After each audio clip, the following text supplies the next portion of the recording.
You're listening to Release Your Resistance with Bex Beltran, episode 43.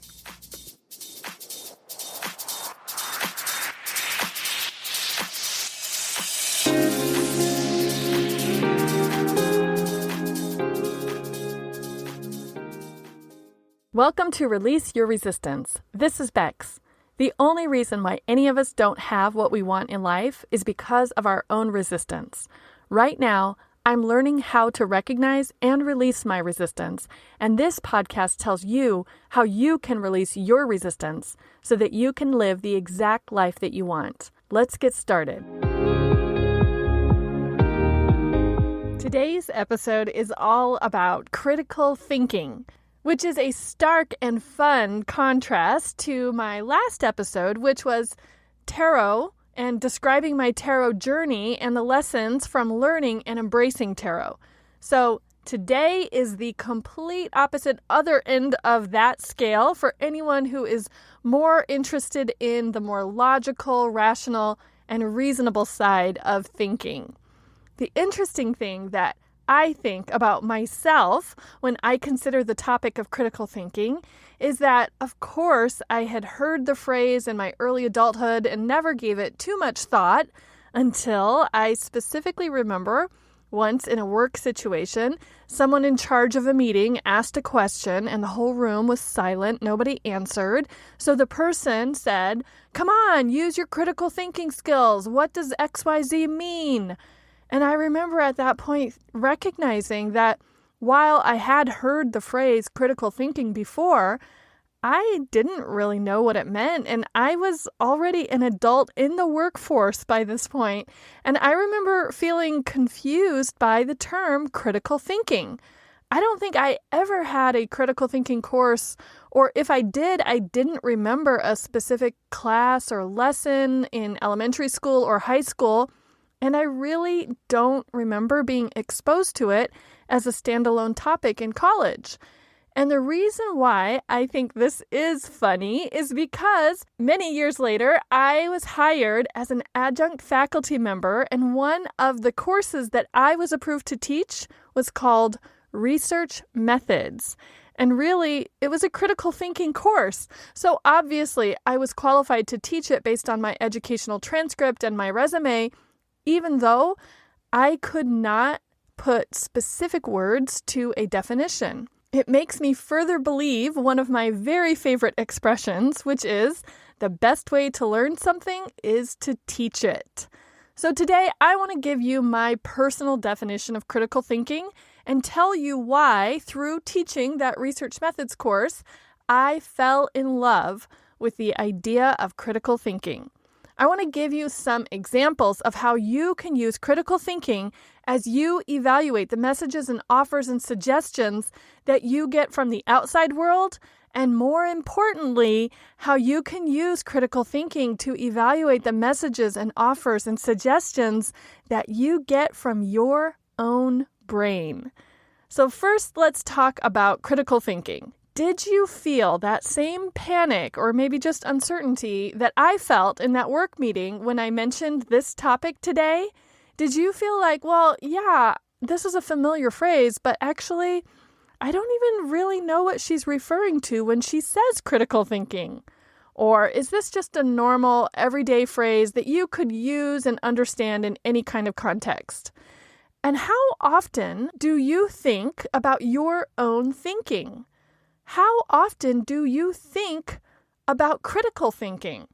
You know, that is one of my favorite things to do. It's get awareness around my thoughts and then decide intentionally which thoughts I want to keep and which thoughts are no longer helpful to me or were never helpful to me in the first place.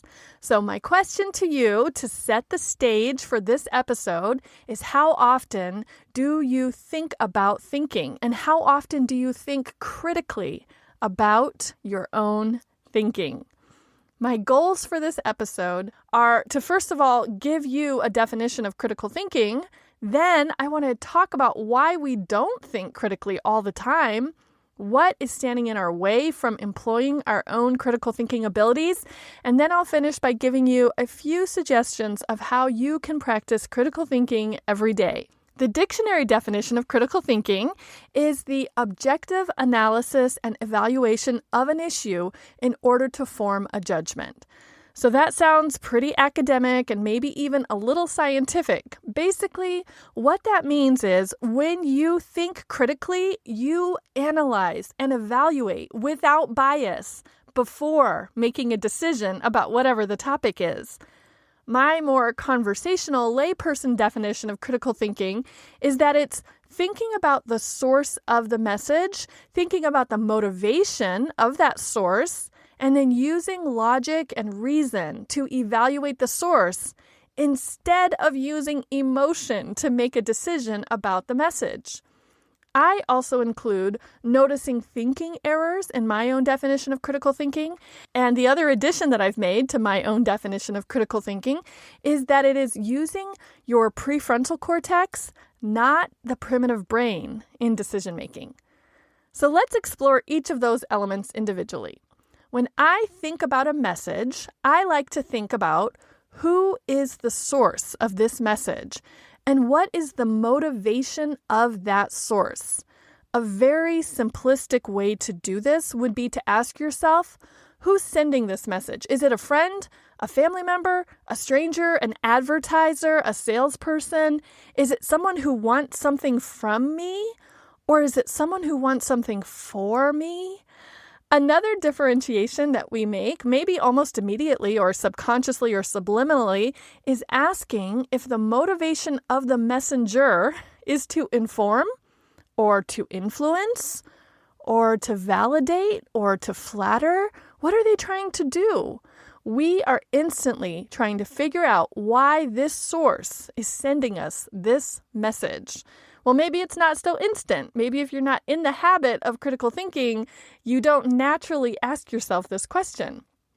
One thing that is so interesting about noticing the source and the motivation of the message is that you may evaluate the same message differently based on who the source is or who you think the source is. If politician A says something, there would be a group of people who would believe it and who would agree with it. And then if they discovered that it was misquoted and it was actually politician B who said it, that same message with exactly the same delivery and meaning, suddenly all the people who agreed and believed with the message from politician A would find themselves disagreeing and not believing the message just because it came from B. Isn't that so crazy? And I have to say, I might be guilty of that same flip-floppery when I am not aware of what I'm thinking and why. Let's talk about sources and motivation.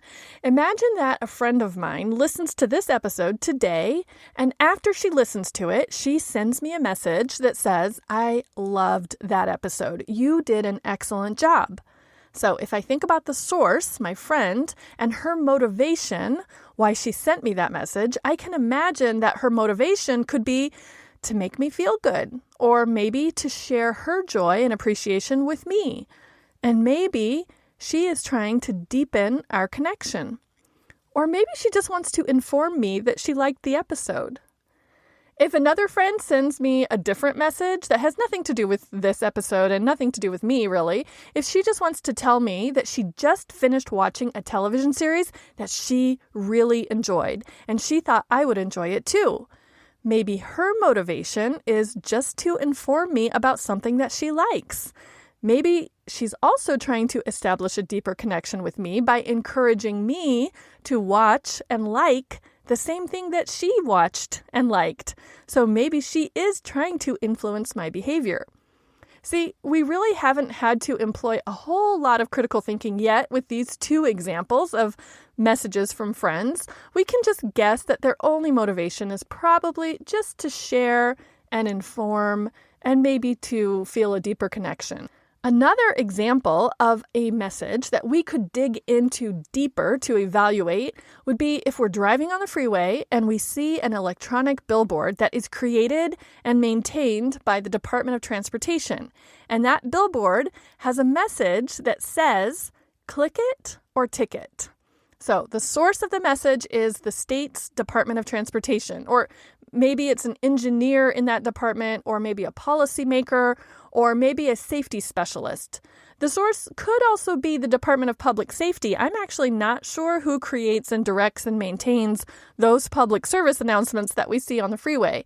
When I think about what is the motivation of that message, I think it's to catch my attention with an easy-to-remember slogan. And I think the motivation is to influence my behavior to buckle my seatbelt and remind me to buckle my seatbelt. And maybe it's even to plant an easy-to-remember slogan into my brain so that I end up repeating that slogan to myself and to other people because it's a fun thing to say. Click it or tick it. The message is also creating a little bit of a warning for me. It is suggesting that if I don't click it, if I don't have my seatbelt buckled, there is a chance that I could have a negative monetary repercussion. I could get a ticket. And the motivation of that sign isn't even implying or suggesting the real danger of not wearing a seatbelt, which is that I could die in an accident if I weren't using that safety feature. It's so interesting to dig in deeper to that message that's being delivered by either the Department of Public Safety or Department of Transportation or maybe some other governmental agency and wonder, what action are they trying to influence me to do, and for what result, and for whose benefit? Another sign we might see while we're driving down the freeway, this time not created or maintained by a governmental agency, but actually owned and operated and maintained by a business, is an advertising billboard. The billboard might have a message telling me to buy something or check something out or go to a website or call a lawyer. In that case, the source of the message is the business or the advertiser, and the motivation of the message is still to inform me or to make me aware of something or maybe to remind me of something. For example, a brand or a business, and maybe I hadn't been aware of it before, or maybe the intention is to put something memorable in my mind, like a logo or a slogan or a product name, or to remind me of a phone number or a website, with the hopes that I will go and visit that or take action on it later when I'm not driving. Those are all examples of how we could evaluate a message and notice who's the source of the message, what's the motivation of the message. What are they trying to get me to do? When I think about the message and evaluating the message, I always like to translate the word message and replace it with the word offer. I like to think of any input I receive as an offer because that reminds me that I always have the option to accept or decline. I always get to decide what I want to do with whatever I am being presented with. When I get a message or offer, I might evaluate it based on who it's coming from.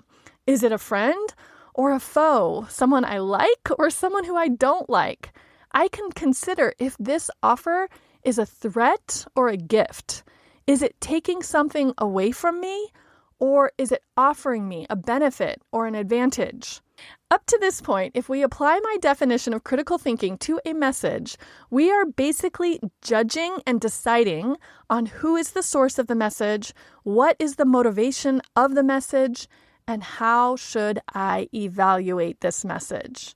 You can do this quick exercise not only with messages that you get from the outside world, from advertisements and from friends and from social media, but you can also do this quick evaluation with messages that you get from inside of your own head. You can consider your thoughts and consider, what's the source of this thought? Is it my amygdala, my primitive brain, the fear and threat detection center?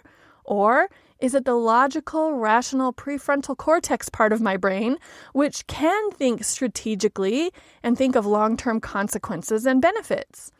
Is it the part of my brain that's willing to prolong pleasure in order to have a greater benefit later? Or is it the part of my brain that doesn't think about 3 steps ahead and only knows pain, bad, pleasure, good? Another way we can use critical thinking when evaluating messages, either from the outside world or from inside of our own brains, is to think about if there are any errors in thinking or fallacies. A fallacy is faulty reasoning. It's a mistaken belief, especially when it's based on an unsound argument. Sometimes I notice that many of my thoughts at times seem to be based on unsound arguments. I think I might do a whole episode about lies I tell myself and believe. That is what resistance is. Resistance is the thoughts you tell yourself and believe about why something isn't possible, or about why you can't do something, or about why this would never work, or about why people won't like it if you did this, or all of the other lies that you tell yourself that result in resistance. When I used to teach that critical thinking class, one of the exercises that we would do was to review and come up with examples of all the different types of logical fallacies, like hasty generalization and logic turned on its head and straw man and appealing to guruhood. And if you are interested in learning about these logical fallacies, I really recommend you Google it, because it is really interesting to find those descriptions and examples and then start noticing them and catch them when you hear them from other people, from the media, in news reports. And it's the most interesting to catch them when you're in a personal argument or conversation with a friend or family member or enemy. And for me, the most interesting place to catch these fallacies is when I hear them from inside of my own brain.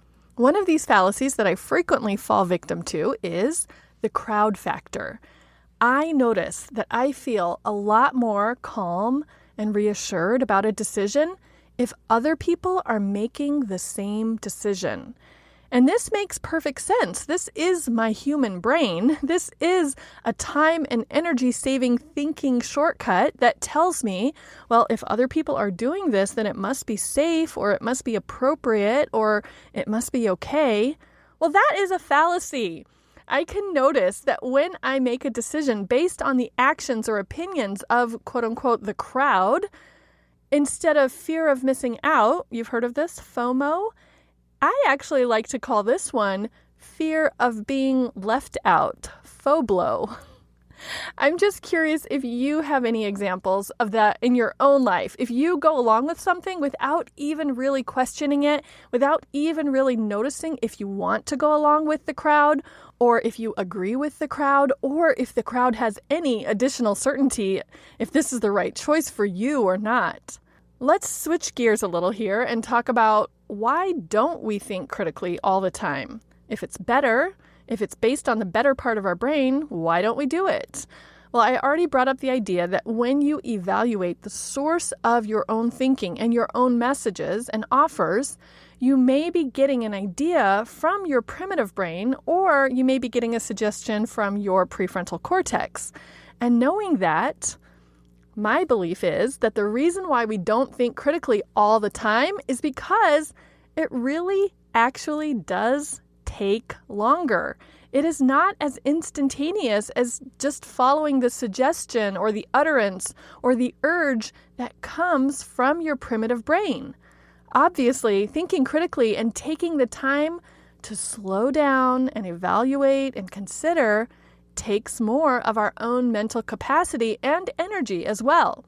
And the most basic reason, I just don't think we're in the habit of thinking critically. Remember that question that I asked you at the beginning? Maybe we just don't think about our thinking often enough. Even just this awareness that frequently we follow the directives and suggestions of our primitive brain without considering if this is really what we want in the long term, if this is really beneficial to us, if we are believing a lie that we're telling ourselves or acting on a fallacy that our brain has come up with for us, we can give ourselves a little grace and forgiveness and compassion for noticing that, of course, we don't think critically all the time. Of course, we don't slow ourselves down to evaluate and consider. We don't do this, and other people don't do this. So it lets us be forgiving and compassionate and graceful to our friends and family members and our media and even our politicians and our strangers who also don't think critically all the time. We're just not in the habit to do it, and it does take more energy. If you are completely excited and interested now to learn about how you can think critically more often and develop this habit, and maybe even be an example to all those friends and family members and coworkers and strangers, here are 3 suggestions about how you can practice critical thinking every day. The first thing you can do is ask yourself, how do I know that this is the case? You can get curious about it. You can backtrack to the source of the information to figure it out, if it is, in fact, the case or not. The second thing you can do is ask yourself, who's telling me this and why? And this question applies both to external messages that you get from outside of your brain, from other people, from the media, from strangers, as well as the internal messages that you create for yourself in your own mind. So ask yourself, who is telling me this and why this message or this offer? And then the third suggestion that I have for you about how you can think critically more frequently is to not only notice your thoughts, but also notice how you're feeling. So when you think a thought, when you notice that you have a suggestion or a message or an offer, you can check in with your body. Notice, do you currently feel threatened? Do you feel angry? Or does this message make you feel calm? Does this offer make you feel more abundant or hopeful or excited?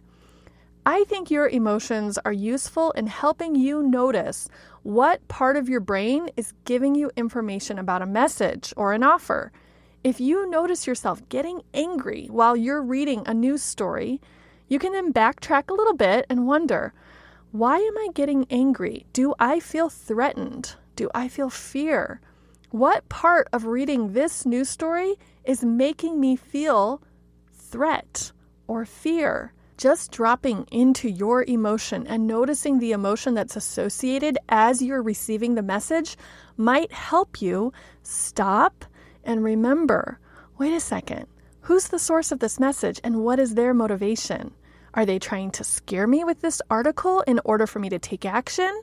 Or am I just reading neutral facts that I personally have thoughts about, and those thoughts are coming from my amygdala and they are fear-based thoughts? In that case, the message of fear might just be coming from inside of your own brain and not necessarily the outside information. Just to sum up the message and the offer that I am giving you right now, my motivation is absolutely to inform you and to influence your behavior, and also to deepen my connection with you. I am suggesting that you consider who's telling you what and why whenever you get a message, either from outside or inside of your own head. And I am suggesting that you notice if you're falling victim to any errors in logic. And I hope you do decide to check in with your emotions when you take in a message so that you can better determine which part of your brain is responding. Is it the fear center or the logical, rational center of your brain? And now I also want to influence you to take action. I want you to tell me your reaction to my definition and suggestions so I can think critically about what you have to say. Send me an email at hi@bexby.org or leave me a comment in the show notes at bexby.org/critical. And if you are one of my favorite people, meaning you are on my email list, this week I have emailed you an excerpt of one of the old assignments I used to share with my critical thinking students. It summarizes 6 habits that hinder thinking. You can take a look at the list of habits to see if you recognize any of them and decide if you want to drop any of those habits. And if you're not on my email list yet, I'm wondering if you would be influenced by a little bit of FOBLO, fear of being left out by not being one of my favorite people. If so, just go to bexby.org/favorites to give me your email address and you will not be left out of anything.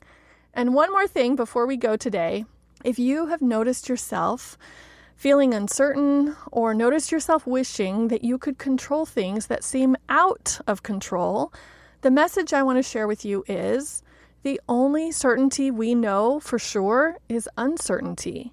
The only constant is change. The only thing you could ever control is your own thinking. This is what I work on with my weekly coaching clients. So to create some certainty and control for you in the final months of 2020, I am offering an end of 2020 coaching special for the remaining months of this special year. We will have a personal coaching call once a week for the rest of October, November, and December of 2020 to help you make sense of what's happened in your life in 2020 and what you want to create for yourself in 2021. If this sounds perfect for you, or if you're curious if this might be helpful for you, just go to my website, bexb.org, and check out the link that says, Work with Me. Let's set something up for you. Okay, that is it. Thank you for listening today. I hope you enjoyed hearing my theories on critical thinking, and I will talk to you next week.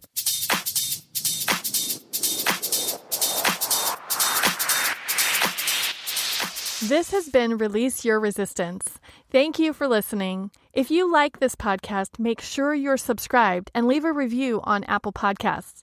Also, think about someone who you know who would love this episode and share it with them. There should be a share button on your app if you're listening to this on your phone. If you'd like to continue this conversation one-on-one or in real time, come visit me on my site at bexb.org to see how we can work together.